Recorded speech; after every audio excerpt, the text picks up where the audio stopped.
Oke, lanjut ya. Modal awal koperasi. Gimana nih?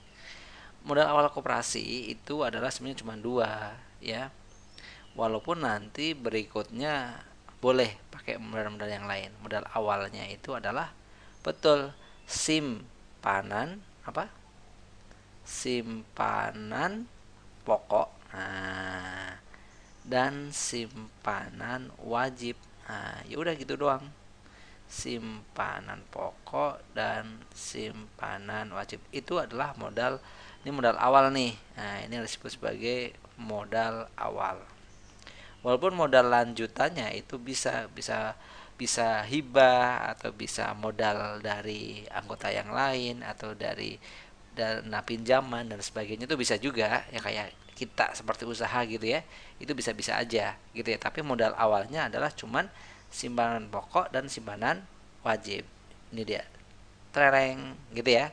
Walaupun nanti kalau udah berjalan misalnya dia butuh modal untuk usahanya atau produksinya dan sebagainya, itu bisa seperti pada umumnya dari anggotanya atau dari koperasi lain atau dari pihak lain gitu bisa, atau dari hibah mungkin bisa juga. Oke, sip, see you, dadah.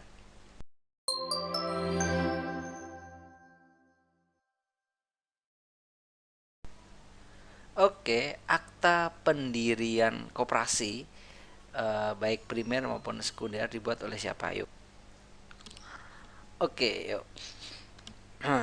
Akta pendirian koperasi primer maupun sekunder dibuat oleh, yep, betul ya. Pendirian aplikasi apa namanya? Akta pendirian operasi primer ataupun sekunder itu bisa dibikin atau dibuat oleh, betul, notaris dan camat.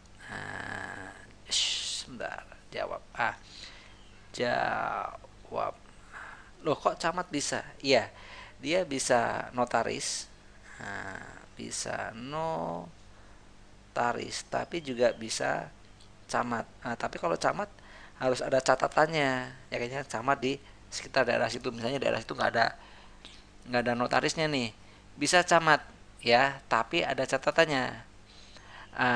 Catatannya apa? Camat itu harus sudah disahkan sebagai apa? Sebagai pejabat pembuat akta koperasi oleh menteri. Jadi sudah disahkan oleh menteri. Jadi semacam sebagai pengganti notaris gitu ya, sebagai pejabat, ya, pejabat pembuat akta koperasi. Nah, keren ya. Jadi koperasi itu dimudahkan banget sebenarnya, pembuat akta koperasi. Koperasi yang dikeluarin oleh menteri. Nah, itu makanya camat boleh, tapi dengan catatan dia sudah punya ini, gitu ya. Oke, ngerti ya. Jadi dia akhirnya boleh, sama notaris boleh, sama camat boleh, tapi camatnya yang sudah ini punya sertifikasinya, gitu ya, yang dikeluarkan oleh menteri. Oke, sip. Berarti bisa notaris, bisa camat. Gampang ya sebenarnya, bikin koperasi itu sangat dimudahkan sebenarnya sama pemerintah. Oke, see you, dadah.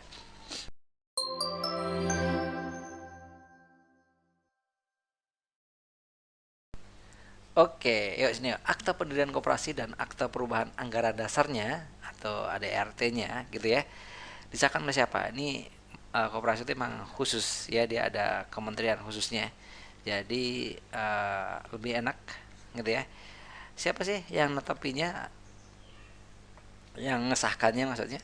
Betul, Kementerian Koperasi ya. Disahkan oleh Kementerian Koperasi dan Usaha Kecil Menengah.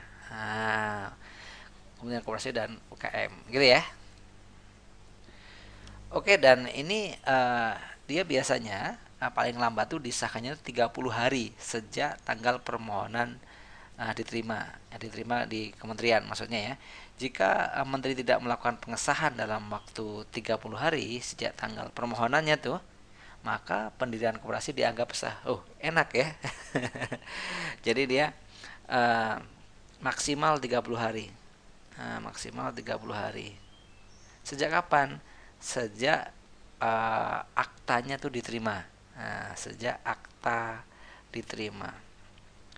Kalau diterima, kalau di 30 hari belum disahkan, ya sudah dianggap sah dia. Oke? Oh, mantap. Nah, Gimana kalau kita bikin koperasi? Oke. Oke, sip, mantap. Oke. Sukses ya. Dadah.